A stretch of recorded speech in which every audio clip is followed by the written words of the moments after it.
for class example number 1, if we are using our SOHCAHTOA, how do I find angle X?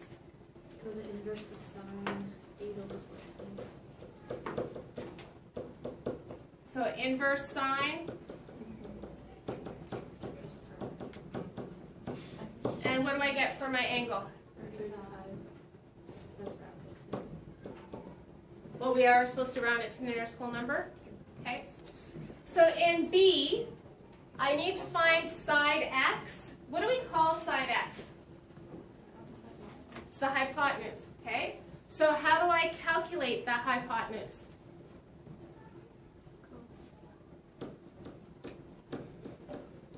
Equals what? Then what do I do with that X?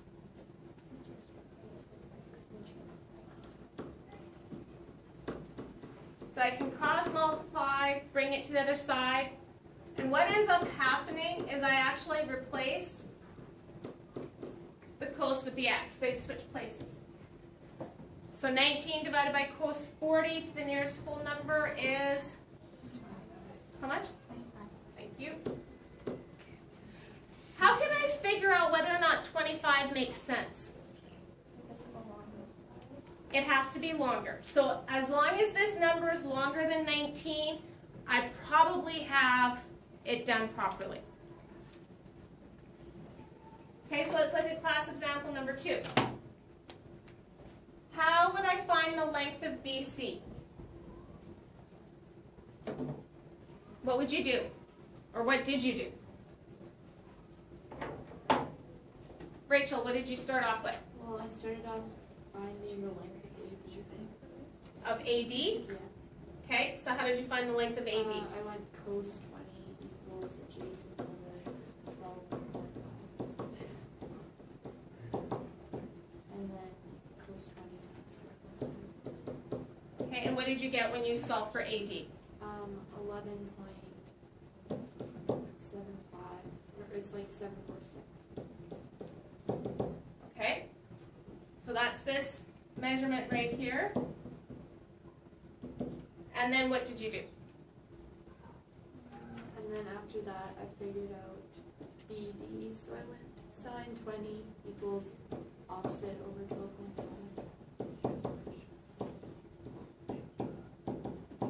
So then BD would be equal to 4.27. 4.27? 27. 275, okay.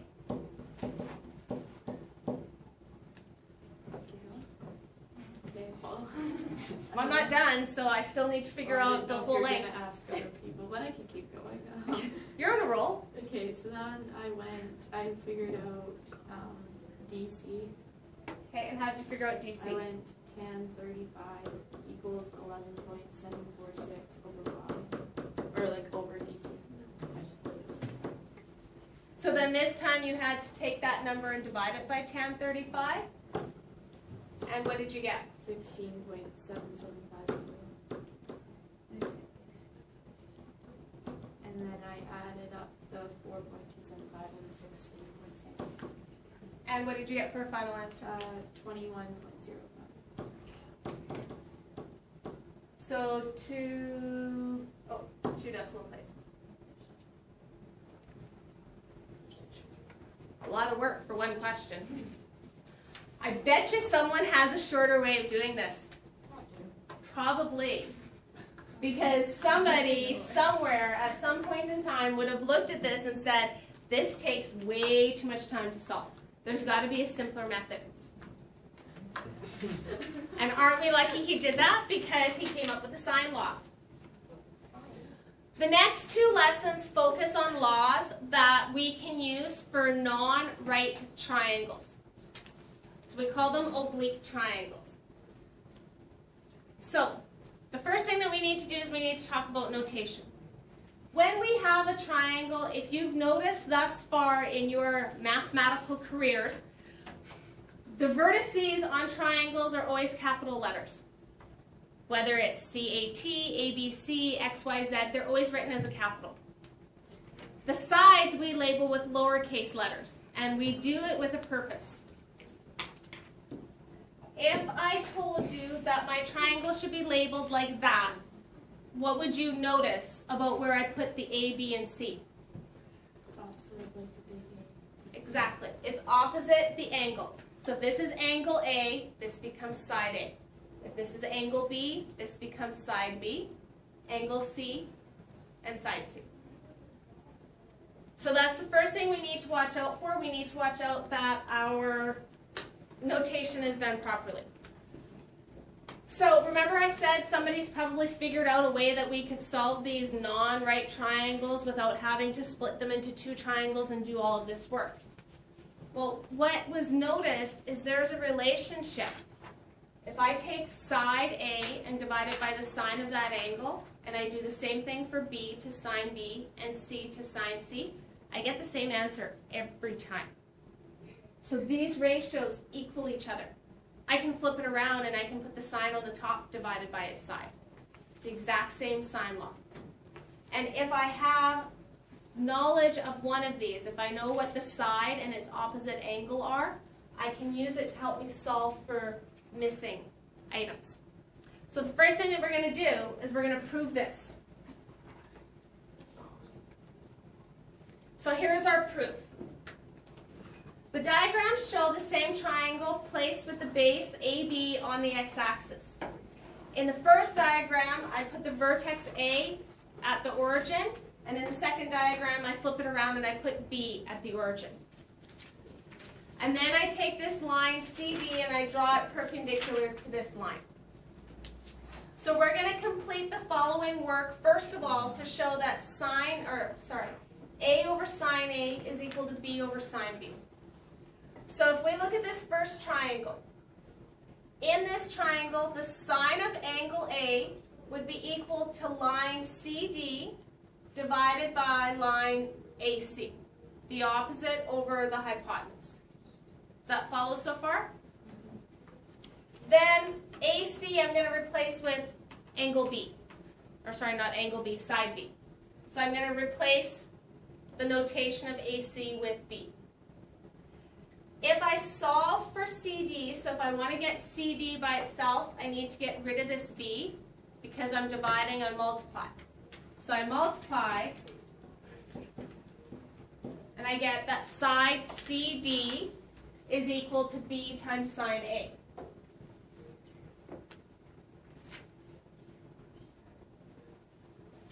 If I do the same thing over here, I get that sine B equals CD over CB, opposite over hypotenuse. This CD stays the same, but BC I can replace with letter A, because A is that side opposite to angle A. So if I try to get CD by itself again, I get that CD is equal to side A times sine B. Now, if CD equals B sine A, and CD also equals A sine B, I can draw the conclusion that these two have to be equal to each other.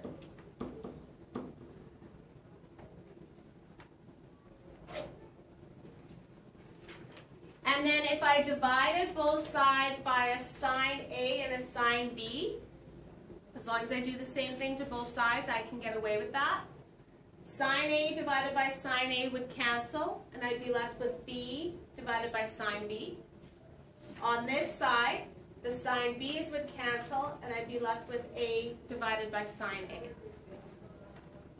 And I can repeat this process by turning the triangle and placing AC on the x-axis, and then placing BC on the x-axis, and showing that B over sine B would equal C over sine C, and A over sine A would equal C over sine C. So I could keep repeating the process and eventually show that these relationships, these ratios are true every single time.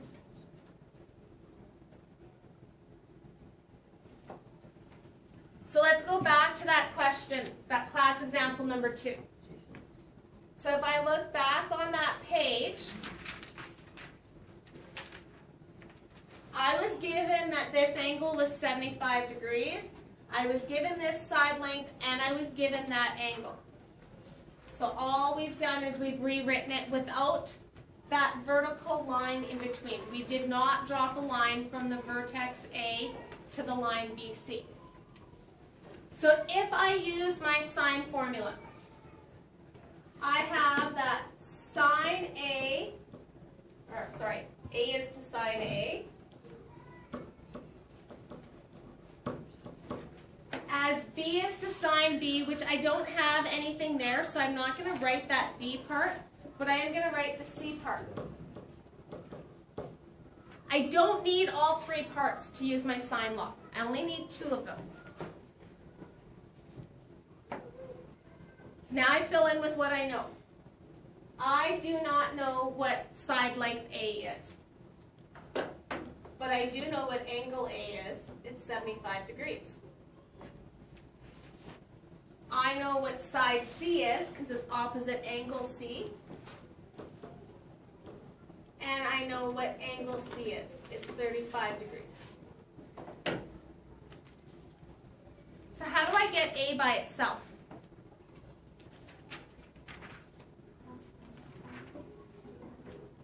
Cross multiply, I get rid of this sine 75. So because I'm dividing, I'm going to multiply.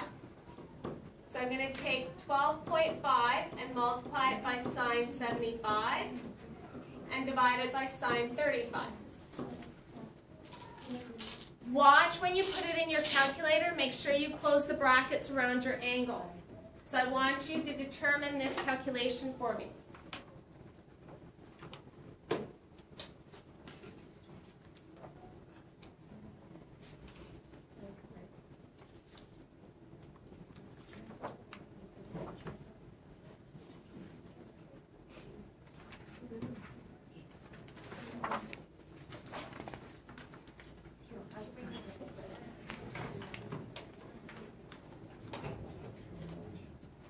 What'd you get?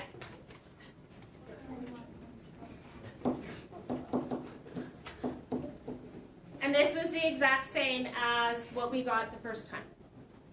Only instead of having to do 3 separate calculations, we used 1.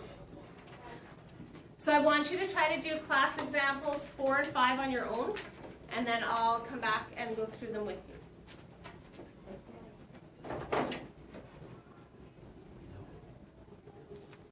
So let's look at class example number 4. Use the sine law on the triangle shown to determine the measure of angle ACB. This is angle ACB to the nearest tenth of a degree. So something that you may have noticed with this is when I try to use my sine law, I can use this part, so I can fill this part in. I can fill in 9.4 is to sine 110 degrees. But when I try to do C and side C, I have 2 unknowns. So I can't use that. But I can use B. I can use 6 over sine B. And if I know what 2 angles are on the triangle, I can now find the third. So at this point, I can cross multiply.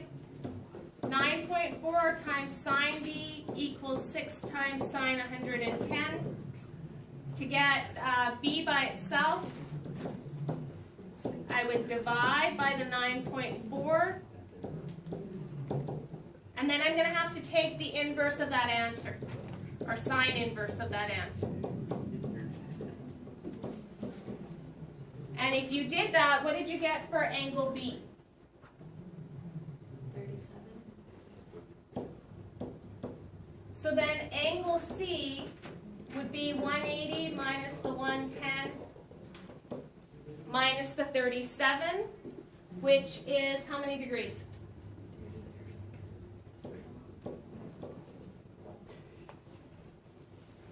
Okay, did that clarify any confusion with question 4?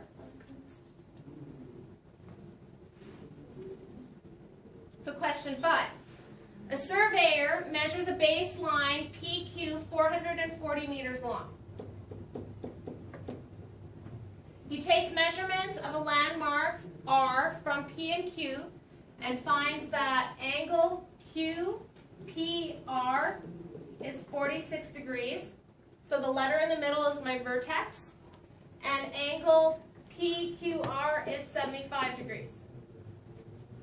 And the question is, find the perimeter.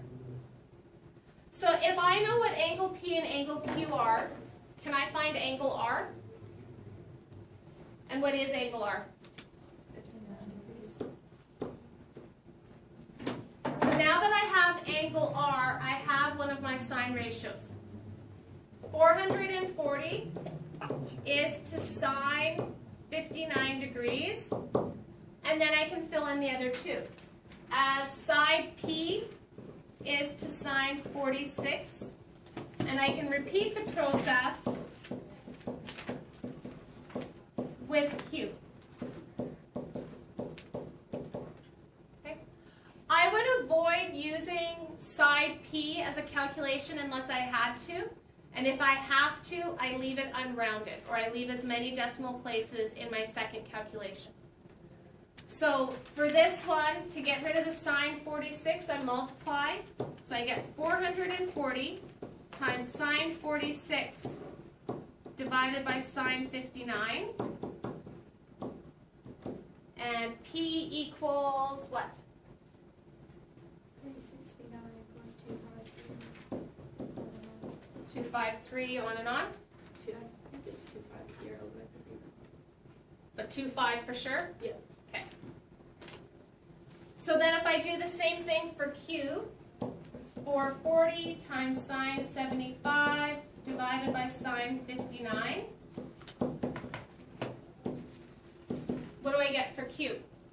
495.827. 82 what? 7. So then my perimeter, I add all of these measurements, so 440 plus 495.827 plus 369.25, and to the nearest whole meter, how many meters do I get? 1,300. 1,305.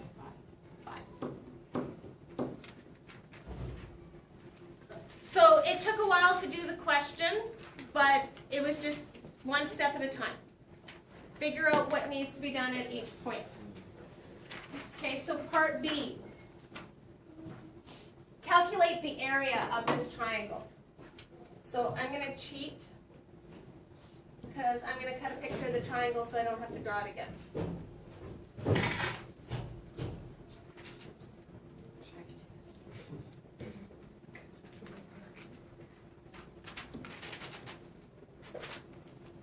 There's the triangle. So if I have to calculate the area of this triangle, how do I calculate area?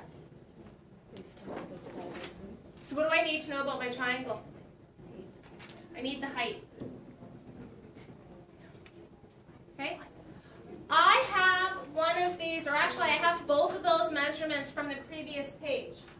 I have that, this measurement here, what was it? Q, was 495.8, I think you said 827? On and on and on. And I have an angle. I can now find the height. So the height would be opposite over hypotenuse, so that's the sine. The sine of my 46-degree angle would equal the height over this 495.827.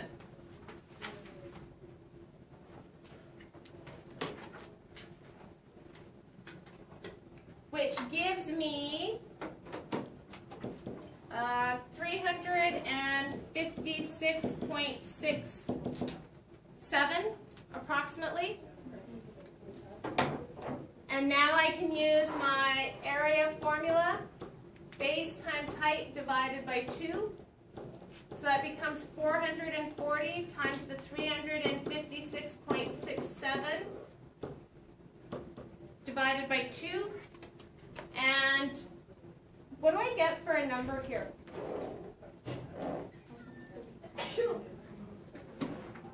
So 78,467.10 blah blah blah. Okay. What am I supposed to round to? Nearest hundred, not hundredth, hundred. Hundredth place is right there. So is this closer to 400 or 500? 500. So this would become 78,500 square meters.